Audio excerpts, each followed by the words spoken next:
Another Woman's Child is a really good film. This was released in 1983. It's directed by John Erman and is written by Conrad Bromberg with a cast including Linda Lavin, Tony Bianco.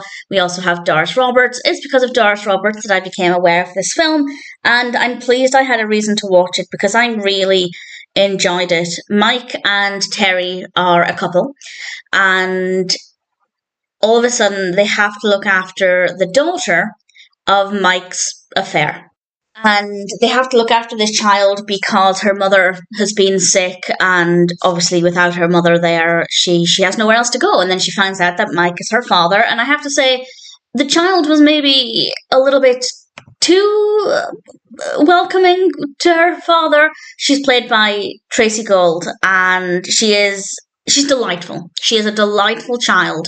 But there were times when I felt like maybe she was too welcoming of her father, too accepting that this person was her father. But nevertheless, I guess it's a good thing that she took to him immediately. But that doesn't mean that there aren't problems, because now Terry has to look after, as the title suggests, another woman's child, while also having to deal with the fact that her husband had this child out of wedlock with this other woman.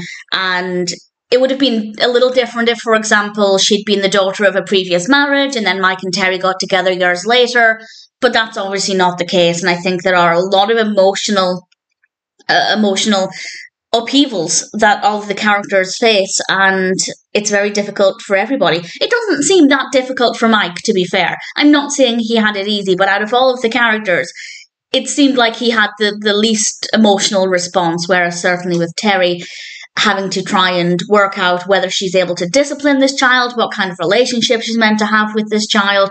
And obviously it's an emotional roller coaster for everybody. And there are, of course, times when Lisa, the little girl, has a strong emotional response, missing her mother.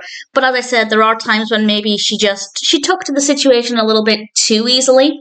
But that does mean that she has quite an upbeat attitude, which is quite nice to see. So I'm kind of on the fence with how I feel about that. But the film in general was really well written.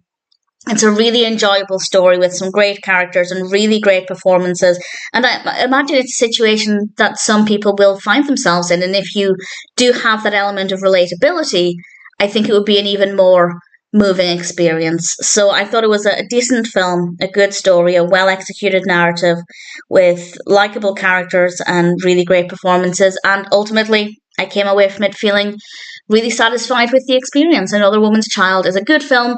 Doris Roberts is in it a little bit, and I'm glad that I had a reason to watch it because I really enjoyed it. And of course, I'm very happy to recommend Another Woman's Child.